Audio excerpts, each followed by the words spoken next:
And what I do is I generally scroll through these in order to identify the demyelinating plaques in the axial plane initially.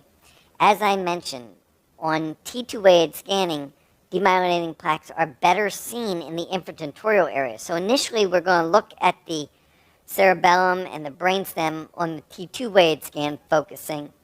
And then as we shift to the supratentorial space, the FLAIR scan becomes the dominant, most accurate way of evaluating because of the Virchow-Robin space, perivascular space issue as described previously. Initially, I will also have the diffusion-weighted scan up to look and see whether there is active demyelination with cytotoxic edema, and also to exclude another entity, such as a stroke, that could potentially be simulating multiple sclerosis. So here we go. We're going to focus initially on the axial T2-weighted scanning. So pretty early on, we are seeing multiple white matter lesions that are coursing through the brainstem, as well as affecting the middle cerebellar peduncle, which is the main tract that connects the pons to the cerebellum. And we are also seeing more peripheral white matter lesions in the left side of the cerebellum. Again, these cerebellar white matter lesions may be better seen on this T2-weighted scan than looking at the FLAIR scan to the left here. So these are the demyelinating plaques in the brainstem as well as in the cerebellum. As we course more superiorly, we see that there is diffuse involvement of the left side of the brainstem and the midbrain. And now as we enter the supratentorial space, my eyes are going to shift a little bit more to the FLAIR imaging because, as I said, tends to show the demyelinating plaques in a better fashion because CSF on T2-weighted scan is the same signal intensity as the demyelinating plaques. So let's just look at these relatively quickly here. We have a large area of demyelination in the splenium of the corpus callosum. We have white matter lesions that are subcortical or juxtacortical. And we have demyelination which is occurring in a periventricular region. When we talk about the McDonald criteria for multiple sclerosis, we have to look at 4 different locations. Number 1, juxtacortical demyelination. Number 2, periventricular demyelination. Number 3, infratentorial demyelination in the brainstem and cerebellum. And finally, in the spinal cord. If 2 or more areas are involved, then it satisfies the McDonald criteria for dissemination in space within the central nervous system.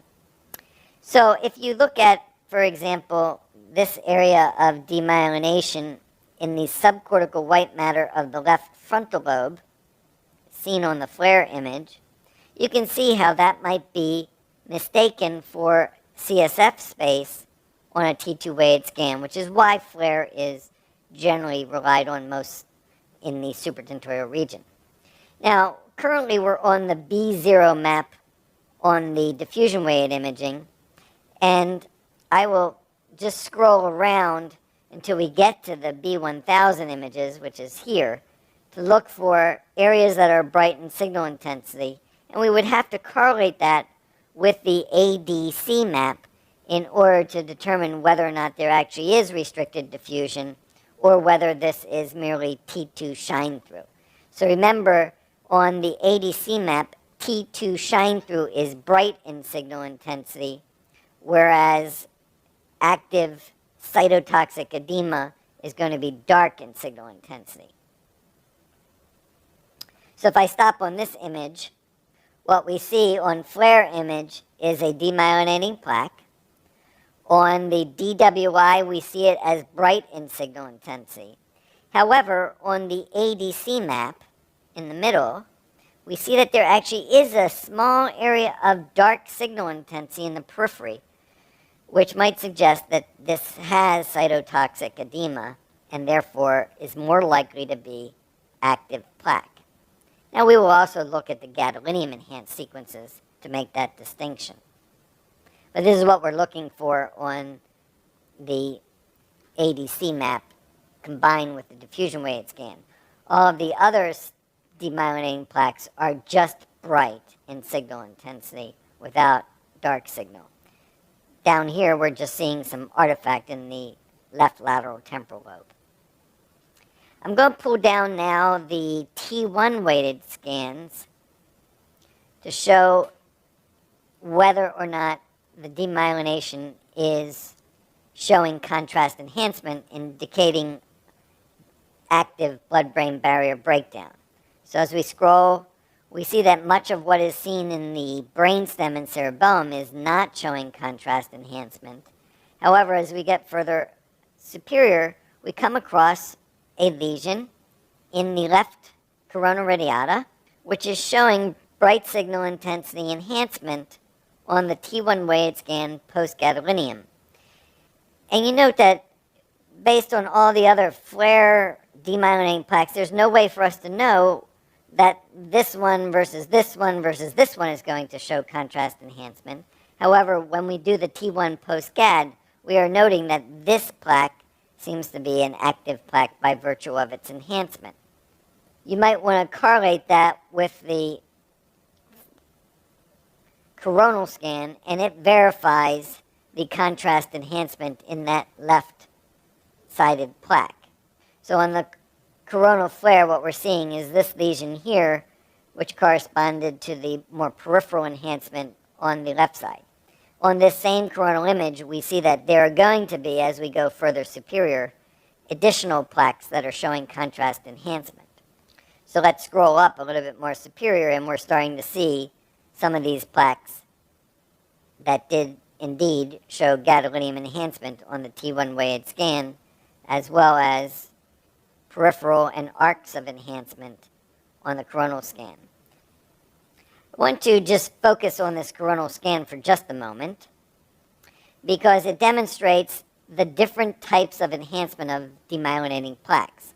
You can have open arcs of enhancement. You can have a peripheral rim, complete rim of enhancement. And as you can see in this subcortical demyelinating plaque, you can have solid enhancement. So multiple sclerosis plaques show a wide variety of contrast enhancing patterns, including solid nodular, peripheral complete rim, open rim enhancement, and linear enhancement, which is how I would characterize this demyelinating plaque. I want to just show the sagittal flare scan. So after I've looked in the axial plane, which is my comfort zone, I also look at the sagittal flare scan. The sagittal flare scan shows the midline structures optimally. Here we have the midline structures, including the corpus callosum, and we see this large area of demyelination in the splenium of the corpus callosum. You also note the brainstem involvement, as well as some areas of cerebellar involvement on the sagittal flare image. One of the areas that you want to look at closely is what's called the callosal septal interface. The callosal septal interface, obviously, is that interface between the corpus callosum and the septum pellucidum. And it's this area right here. We look at this area for focal areas of demyelination because that is relatively specific for multiple sclerosis. Actually not identified in this particular case, but it's relatively specific for multiple sclerosis and allows us for the differential diagnosis of demyelinating disorders. This patient also had susceptibility weighted images performed, and you might get a sense here of the central vein identified in some of the plaques with a perivenular demyelination indicative of multiple sclerosis. Finally, we should look at the cervical spine that was also included, and the typical MS protocol includes sagittal and axial scans through the cervicothoracic spine. We don't have to do the lumbar spine because obviously the spinal cord generally ends at around L1. So let's look at the scans through the cervical spine. And I will usually put up the T2 weighted scan, the T1 weighted scan, and the STIR scan. And what one sees in scrolling through these is an area of bright signal intensity within the spinal cord at the C4-5 level. This is on the sagittal scan. We're going to confirm this on the axial scan. You also note another area of peripheral cord high signal intensity at the C2-3 level. When we bring down the sagittal post-gadolinium enhanced scan and compare it to the pre-gadolinium enhanced scan, we are able to define whether or not these plaques are going to show contrast enhancement. Now let's look at the axial scans. So when I'm looking at the axial scans, I usually will have either the T2 weighted scan or the STIR image available in sagittal plane as I scroll through the axials.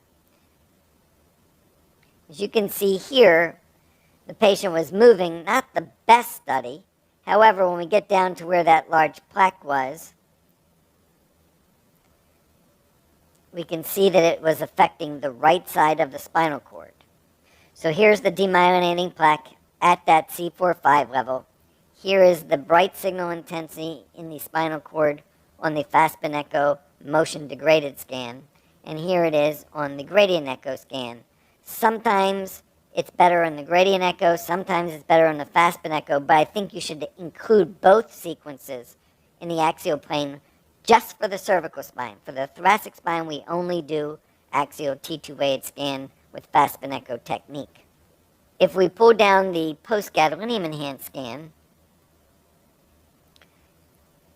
we are actually able to see quite nicely, better on the axial scan than on the sagittal scan, that this is indeed a demyelinating plaque that's showing contrast enhancement.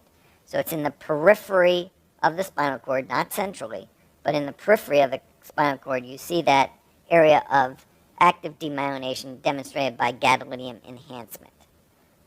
I want to finish this case, which is actually a quite illustrative case, with one other pearl from Dave Usum. And that is, usually the only thing that is performed in the coronal plane is post-gadolinium enhanced scan. You can reconstruct the sagittal flare scans into coronal planes, but the one that is performed only in the coronal plane is usually post-gadolinium enhanced coronal images. This is the sequence that I look for demyelination or enhancement in the optic nerves. Optic neuritis is one of the manifestations of multiple sclerosis.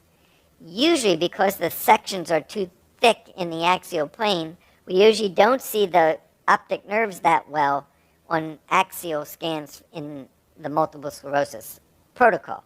However, you get a chance to see enhancement in the optic nerves to suggest active optic neuritis on your coronal post-gadolinium enhanced scan. This is done for the brain. So we're looking at all the plaques here, and we're looking at the plaques. But take the time to slow down at the level of the optic chiasm and then follow the optic nerves into the orbits to see whether they are showing contrast enhancement. And in this case, this is the optic nerve on the right side, which is showing mild enhancement in its undersurface on the coronal image in the prechiasmal right optic nerve. You see it's actually somewhat enlarged here. So let me just highlight that with my pen. So this is the optic chiasm on the left side. Here on the right side, we're at the junction between the prechiasmal optic nerve and the optic chiasm. And you're seeing that it's enlarged, and on its periphery, we are actually seeing a little bit of contrast in here.